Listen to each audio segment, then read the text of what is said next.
Hey, what's up, DFB? Got 3 things for you today. 1, I'm appreciative and grateful for the comments, the feedback, the cards, all of the expressions of prayers and gratitude and thankfulness from everyone. It is overflowing my heart and certainly appreciate it, especially during this time, but any time, it's just you expressing your heart for your support for this church and for the ministries that we will be taking on. Second thing is, our current plan for reopening is to stay online only for the next 2 Sundays for sure. We feel like things are trending in the right direction. As a society, we are almost into phase 2. At phase 2, some restrictions get lifted, the number of people in groups goes up, and we feel like we will be able to experience church in a much better way in phase 2. And we feel like we're about 2 to 4 weeks away from phase 2. When that happens, we will move back into in-person church on Sunday mornings.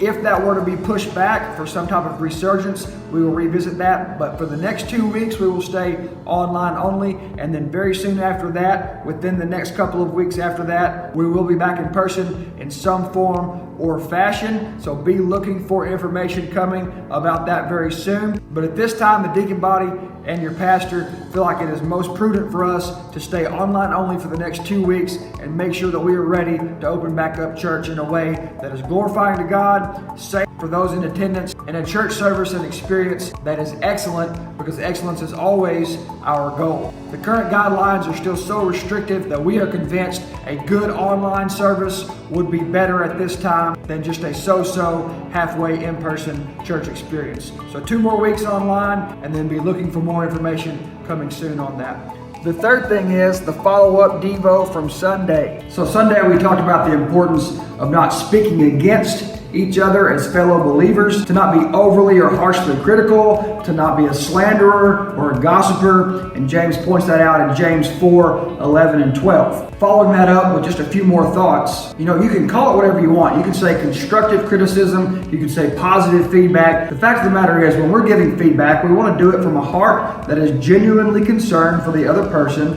and doing it in a way that is mutually beneficial. That's the Christian way of feedback. And we want to be a culture of feedback. We want to give feedback often. The flip side of that, and really the main point for the follow-up devo today, is the receiving of that feedback or that criticism.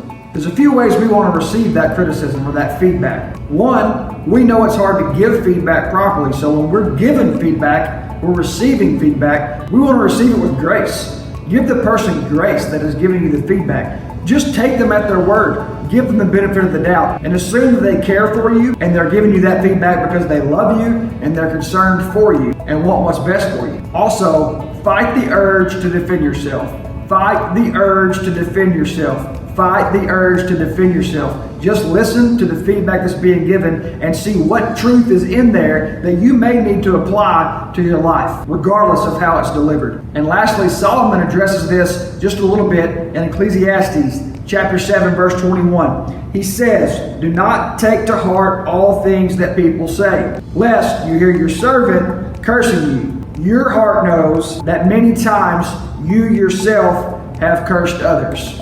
Give them the grace. Don't listen to everything that's said. Some of it's untrue, and some of it's going to hurt your feelings. So don't take it all to heart. But listen, there's probably something in there that is true, and something in there that you can improve on and make better. So just receive the feedback, however positive or negative it may be. Try not to defend yourself if at all possible, and look for the truth nugget that is in there that you can apply, but don't take everything to heart. Let's not be a people that is easily offended. But instead, let's be warriors for God. I love you, and we'll be seeing you soon.